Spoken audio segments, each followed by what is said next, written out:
Chapter 27. Moreover, Job continued his parable, and said, As God liveth, who hath taken away my judgment, and the Almighty who hath vexed my soul? All the while my breath is in me, and the Spirit of God is in my nostrils. My lips shall not speak wickedness, nor my tongue utter deceit. God forbid that I should justify you. Till I die I will not remove mine integrity from me. My righteousness I will hold fast, and will not let it go. My heart shall not reproach me so long as I live. Let mine enemy be as the wicked, and he that riseth up against me as the unrighteous. For what is the hope of the hypocrite, although he hath gained when God taketh away his soul? Will God hear his cry when trouble cometh upon him? Will he delight himself in the Almighty? Will he always call upon God? I will teach you by the hand of God that which is the Almighty will I not conceal. Behold, all ye yourselves have seen it. Why then are ye thus altogether vain? This is the portion of a wicked man with God, and the heritage of oppressors, which they shall receive of the Almighty. If his children be multiplied, it is for the sword, and his offspring shall not be satisfied with bread. Those that remain of him shall be buried in death, and his widows shall not weep.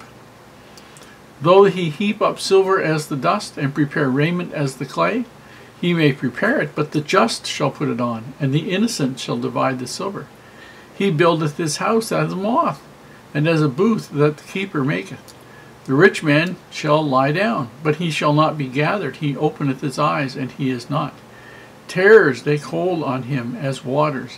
A tempest stealeth him away in the night. The east wind carrieth him away, and he departeth, and as a storm hurleth him out of his place. For God shall cast upon him, and not spare, and he would fain flee out of his hand. Men shall clap their hands at him, and shall hiss him out of his place. Here in chapter 27, Job is continuing with his parable, and he says, As God liveth, who has taken away my judgment, and the Almighty who hath vexed my soul. In other words, he recognizes that he doesn't have an understanding of what's happening, that his soul is upset. His soul has been troubled and trialed. He doesn't understand why. But he says in verse 3, And while my breath is in me, and the Spirit of God is in my nostrils, verse 4, my lips shall not speak wickedness, nor my tongue utter deceit. He's not going to assign the responsibility for this to God. He's not going to agree with his friends. He says in verse 5, God forbid that I should justify you. God forbid that I should agree with you. That I should curse God and die. That I should admit that I did wrong. That I should have any kind of sense of guilt because I'm not guilty. Verse 6 is, My righteousness I will hold fast and will not let it go.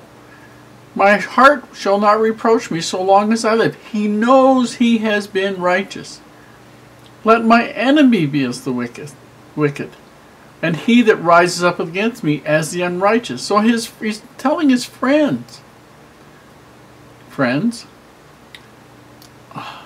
that basically he knows that he has done nothing wrong, nothing to repent of, and all their protests are not righteous. And that the accusations they're making of him are not righteous. And he wants them to understand that. And they don't want to accept that.